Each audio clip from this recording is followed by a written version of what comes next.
అండి అందరూ ఎలా ఉన్నారు? ఈ రాధా మనోహర్ దాసు మత విద్వేషాలు రెచ్చగొట్టడంలో నెంబర్ 1లో ఉన్నారు. తెల్లారు లెగిస్తే యేసు ప్రభువుని తిడతారండి ఈయన. తర్వాత ముస్లింని తిడతారు. ఈయనకి కావాల్సింది మత విద్వేషాలు. ఈయన ఫస్ట్ ఆఫ్ ఆల్ ఈయన బ్రాహ్మణుడు కాదు, పంతులు కాదు. ఈయనకు ఒక వేదం రాదు, ఒక మంత్రం రాదు, ఒక తంత్రం రాదు, జనగణమన కూడా రాదు, వందే మాతరం కూడా రాదు, మహాభారతం చెప్పలేడు, రామాయణం చెప్పలేదు, ఏమీ తెలియదు. ఒక బోగ్గాడు ఖాళీగా ఒకప్పుడు ఒక 6 సంవత్సరాలు 7 సంవత్సరాలు రోడ్ల మీద తిరిగేవాడు. మందు సిగరెట్లు అవి ఇవి తాక్కుంటూ వెధవన్నారు వెధవ. ఇప్పుడు వచ్చేసి మనతో ఇష్టాసారంగా మత విద్వేషాలు రెచ్చగొడతారు. నీకు ఏ మతం చెప్పింది? ఫస్ట్ ఆఫ్ ఆల్ నీకు ఇతర దేవుళ్ళని తిట్టమని మన భారత రాజ్యాంగం మనకి ఇచ్చింది, అవునా కదా? రాజ్యాంగం ఇచ్చిందా లేదా? ఈ దేశాన్ని నేను తిరగడానికి కారణం బైబిల్. సహజంగా బైబిల్ ఎక్కిన వాడు ధర్మ వ్యతిరేకి అయి ఉంటాడు. 14 ఏళ్ళ అది ఇప్పుడు నేను 100 సార్లు చెప్పాను నేను ఒక హిందువునని, కానీ మీరు నా మతం ఎందుకు మార్చాలని ట్రై చేస్తున్నారు? ఫస్ట్ ఆఫ్ ఆల్ నాకు తెలియకడుగుతాను. ఇప్పుడు ఈ భగవద్గీతని, ఈ వినాయకుడిని 130 దేశాల్లో తిప్పి చూపించాను. నువ్వు ఎప్పుడైనా చూసావా?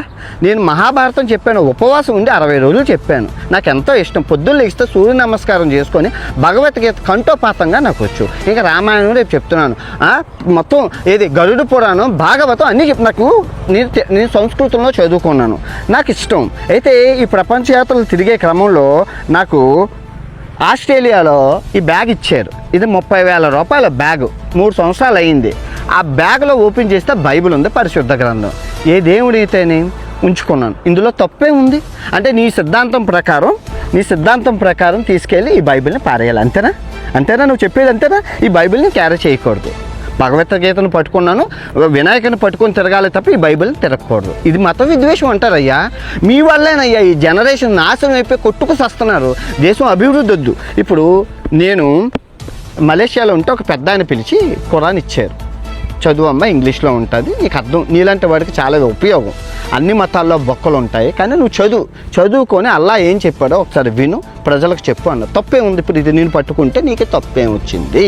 అన్ని మతాలని గౌరవించమని మన రాజ్యాంగం మన రాజ్యాంగం చెప్తుంది. మన రాజ్యాంగంలో అన్ని మతాలని గౌరవించమని ఉంది, అన్ని మతాలతో సస్యశ్యామలంగా ఉండమని ఉంది. నీకు ఏ మతంలో నచ్చితే ఆ మతంలోకి వెళ్ళమని ఉంది. నువ్వు ఏ దేవుని నచ్చితే ఆ దేవుని, మన రాజ్యాంగం ఇచ్చిన మన హక్కు. మీరు వచ్చి మత విద్వేషాలు కొట్టుకు సావనరా అని చెప్తున్నారు. 2026 గుర్తుపెట్టుకో. ఈ రెడ్ బుక్లో బత్తాయిలు అందరూ ఉన్నారు. ప్రతి ఒక్క బత్తాయికి జ్యూసు పిండి నేను బజార్లో నించోబెట్టకపోతే, భగవద్గీత పట్టుకొని చెప్తున్నాను, నేను ప్రపంచ యాత్రికుడు నా అన్వేషణే కాదు. ఒక హిందువుగా నేను ఉంటే మీరు మతం మార్చడానికి ఎందుకు పదే ట్రై చేస్తున్నారు? నేను చూపించిన భారతదేశంలో ఉన్న దేవాలయాలన్నీ చూపించాను. ఆ దేవాలయాలన్నీ చూపిస్తే 60,000 రూపాయలు వచ్చాయి. ఇంట గెలిచి రచ్చగెలాలని ఆ 60,000తో ఈ ప్రపంచ యాత్ర స్టార్ట్ చేశాను. ఎంత దైవ బలం లేకపోతే నేను ఇన్ని దేశాలు తిరగలుగుతాను? మీరు ఇప్పుడు నన్ను క్రిస్టియను, నేను మతం మారాను అంటున్నారు. అదే చర్చికి వెళ్ళేటప్పుడు చర్చి చూపించకూడదు అంటే? నీకు చర్చిలు అన్నీ వదిలేసి 130 దేశాల్లో నేను మసీదులు, చర్చిలు వదిలేసి నేను గుళ్ళు చూపించాలా? గుళ్ళు కొన్ని దేశాల్లో లేవు, నేనేం చేయాలి? ఏ మతం అయితే ఇంత అన్ని మతాలు చిన్నప్పటి నుంచి కలిసి ఉన్నావురా. సబ్కా మాలిక్ ఏకే హే అనే నినాదంతో ఉంటాను. నీకు ఇంకా ఈ 3 మతాలే కనబడుతున్నాయి. నేను ప్రపంచ దేశాల్లో ఇంకా చాలా మతాలు స్వీకరించాను. నీకు చదువుకోలేదు కాబట్టి నూతులో ఉన్న కప్పలాగా నాకు అదే అనుకుంటావు. బయటకు వచ్చిరా ఇప్పుడు నువ్వు యేసు ప్రభుని ఇష్టాసారంగా తిడుతున్నావు. నేను ఎవరు కాన్సన్ట్రేషన్ చేయలేదు. కరెక్ట్గా కాన్సన్ట్రేషన్ చేస్తే ఈ పాటికి నువ్వు బొక్కలో ఉంటావు. శ్రీకృష్ణ జన్మస్థానం ఎక్కడుందో అక్కడ ఉంటావు. దేవుని తిట్టకూడదు, తెలుసా నీకు? అది నువ్వు ఎన్ని తిట్టావు? దరిద్రమైన ఎన్నో అన్నావు. ఇప్పుడు నువ్వు వాళ్ళ అనడం వాళ్ళ మత విద్వేషాలు రెచ్చగొట్టి వాళ్ళు ఏం చేశారో తెలుసా? వాళ్ళు ఎన్ని తిడుతున్నారో తెలుసా? నీ వల్ల వాళ్ళు తిడుతున్నారు. నీ ఫోటో పెట్టుకొని వాళ్ళు ఏమన్నారంటే అయ్యప్ప స్వామి ఎలా పుట్టారు అని చెప్పారు. అది వింటే నాకు తెలియదు, అది విన్నాక నాకు అతి జుగుప్సాకరంగా అయింది. ఇద్దరు మగవాళ్ళకి పుట్టారని వాళ్ళు రాశారు. అది నిజమా కాదని చాలామంది ఫోన్ చేసి అడిగాను. ఇంకేం చెప్తాను చెప్పు? ఆ తర్వాత శివుడికి లింగం ఎలా కట్ అయింది అని చెప్పి వాటి గురించి చేసి నువ్వు చేస్తే వాళ్ళు చేస్తున్నారు, నువ్వు ఆపాలి కదా. ఇప్పుడు హిందూ ముస్లిం అన్నారు, ఈ క్రైస్తవులు అన్నవాడు హిందూ పెద్దన్ని అయితే ఈ ముస్లిము ఈ క్రైస్తవులు అన్నదమ్ములరా. మన అన్నదమ్ములు మనం చూసుకోము. తమ్ముళ్ళు ఎప్పుడు ఏడిపించినా కూడా అన్నయ్య అన్నవాడు పెద్ద రకంగా ఉండాలి, అంతేగాని నువ్వే ఏడిపిస్తావా, నువ్వే తిడతావా? ఇదేనా భారతదేశం నీకు నేర్పించింది? నువ్వు ఎలా అయ్యో? నీకు ఏ మతం చెప్పింది? ఫస్ట్ ఆఫ్ ఆల్ పరాయి మతాన్ని దూషించమని, తిట్టమని. నేను కూడా నేను ఏ రోజు తిట్టలేదే, మాట దొరిలింది, దాన్ని తిట్టానని చెప్పి పోర్ట్రేట్ చేసి వ్యాపారం చేసుకుంటారా?